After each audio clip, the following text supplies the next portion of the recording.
Summer has well and truly hit. I mean, I know it's the 6th of October and it's actually only spring, but oh my god, it is so hot. It is sweltering today. I cannot believe it, to be honest.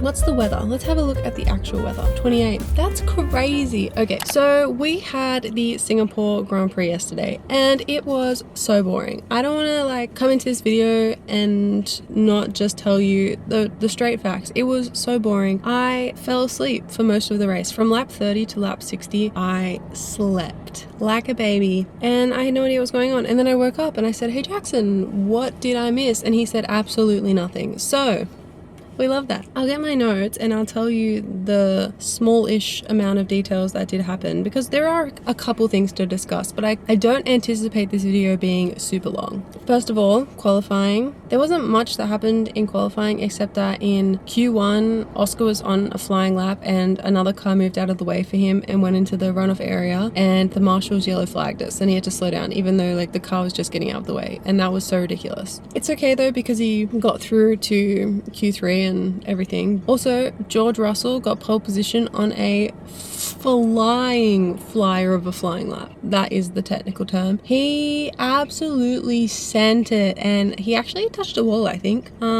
I think that they called it a wall assisted lap for George, and he smashed it and did really well and got pole position out of nowhere. So qualifying results was George, Max, Oscar, Kimi, Lando, Lewis, Charlie, Isaac, and then Ollie, and then Fernando. It's pretty cool that Ollie and Isaac and Kimi were all in the top 10. You know, rookies really throwing hands this year. We love that. They did a joint interview at the end because it was so hot in Singapore and it was so awkward. They may as well just done 3 separate interviews because it was just Max and Oscar chatting and like talking to each other while the interviewer was talking to George. It was so unnecessary that they did the joint interview. But the interviewer asked Max about, you know, like what happened, because in qualifying I think Lando got in his way or something and slowed him down. I don't really know what happened exactly, but in the interview asked like who was the problem, and Max said not Oscar. Full through shade at Lando.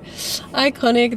They're like the new like it girls. It's crazy because Lando and Max have historically been really good friends and I don't really know where their friendship stands right now. I'm sure they're still friends, but like that was salty. Next up to the race, right? So in the first corner, Lando had a really good start and got straight past Kimi, and Oscar was being cut off by Max. So then that kind of gave Lando an opportunity to get around. And then it was Lando and Oscar kind of wheel to wheel, and Lando went in there with his elbows out. He was really pushy and they actually made contact. I'm pretty sure that Lando was kind of punted a little bit by Max's car and that put him into Oscar, but from Oscar's point of view it really looked like Lando was just made contact with him to keep to get the position, and then Oscar was really upset about it. He was talking to his team on the radio like, what's going on, like that wasn't fair, and they were like keep racing. And I mean, I do think that it was fair. Both cars kept on driving, you know, nobody was out. I mean, Oscar had to bail or he was going to hit the wall. But I mean, that's just a part of racing. But I think the problem lies in the fact that McLaren have set it up that they're such like a team, blah, blah, blah, like it's whatever.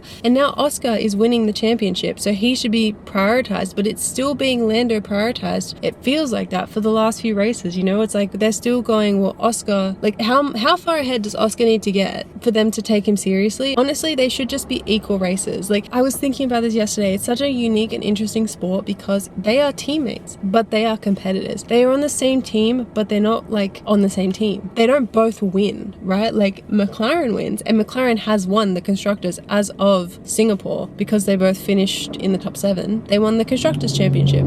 So now they're really not teammates, and it needs to just be like out for blood. And I think that because of how Lando raced in that first corner, things are going to change for the next few races. I think Oscar's gloves are going to come off because he's been so good about following team orders and doing things he doesn't agree with for the betterment of the team, whatever the team says. And I think he feels like that's biting him in the butt, and I kind of feel like it is, because I was talking to Jackson about this last night, like should they ever swap positions? And he said no, they should never be a swap of positions. And I think in this case, when they have 2 number 1 drivers, they really shouldn't have set that precedent. They should not be swapping positions. They shouldn't be doing the team racing. So even from back in Hungary 2024, I think when Oscar got his first win and they pitted for the betterment of the team, and then Lando got in front of Oscar and then he didn't want to swap back, I think that they should have just pitted Oscar as a priority then, and then pitted Lando and treated it not as a team decision, because you really can't treat it as a team decision like that when there's not a number one and a number two driver. When you have two number one drivers,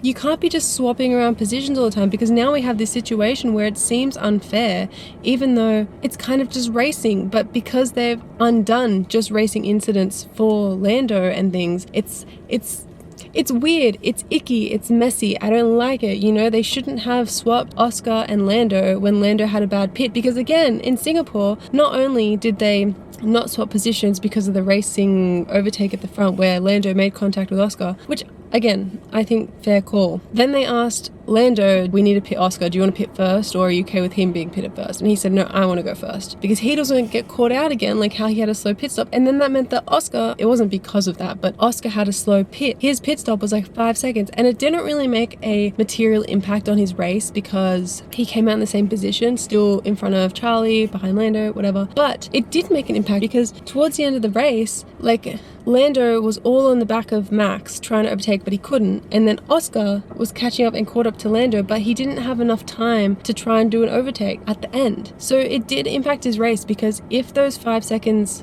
was not there and it was only a 2 second stop, he would have been closer to Lando and he would have been able to challenge more. So you don't know what would have happened, but it did make an impact. But like, that's just luck of the draw. He had a bad stop, but because Lando had a bad stop and they made them swap, well, just like...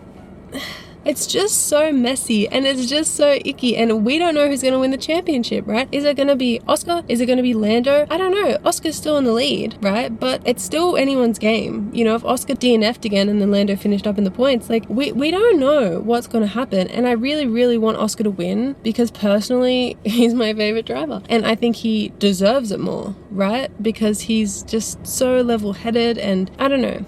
We have favorites because having favorites makes it more fun. But I think that they've just created such an icky situation for themselves. Oscar needs to take off his gloves and just race. And they need to go, fuck the papaya rules. You're not teammates right now. You are competitors. There's been a lot of talk about how, like, this is the biggest sporting competition of our generation and they're just so polite to each other and there's no, you know, like, competitiveness. But like, now I think the competitiveness is going to come out. I think that they're going to be not on the same team. I think it's going to be very ruthless from here on out, because it is a driver's championship. This is like the pinnacle of what all of these drivers dream about and work for since they are babies, like since they are karting kids. It's a world championship, guys. Like, this is the pinnacle of motorsport. They need to like treat it like that. And I think Oscar is getting frustrated because they're not taking him seriously or the championship seriously, and they're just like being all like polite and blah blah blah. If you have two number one drivers, it's gonna be like this. They're gonna be competing. So I don't know.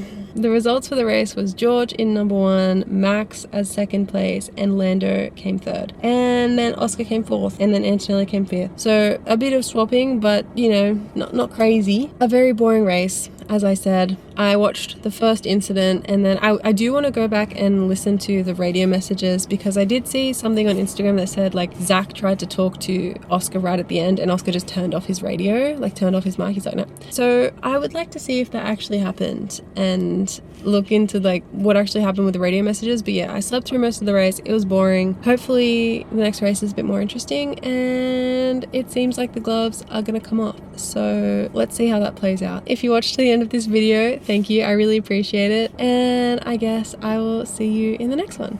Bye.